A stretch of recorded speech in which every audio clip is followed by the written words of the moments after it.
ఇడితే అమ్మా ఏదమ్మా తీసుకురామ్మా తెచ్చేయమ్మా కొబ్బరికాయ తెచ్చేయాలి బృణబాబు తెచ్చేయాలి అమ్మ తెచ్చేసాడు ఏది నాన్న పడిస్తావా అన్నా ఏదమ్మా అదే తెచ్చి నాన్న ఇటు తీసుకురా వెరీ గుడ్ బాయ్ అమ్మా కింద పెట్టు మంచాడు అమ్మో తెచ్చాడు బ్రూణ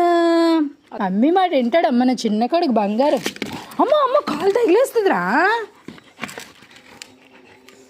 నానా పీస్ తీయమ్మా పీస్ తీ కూర్చొని తీ కూర్చో నాన్న కూర్చొని తీ సరే కూర్చో అదేం కూర్చోడం వెరీ గుడ్ బాయ్ అమ్మా తీసేయమ్మా పీస్ తీయు నోరు నొప్పి వచ్చిందా నానా స్లోగా తీయు అలసిపోయావు అప్పుడే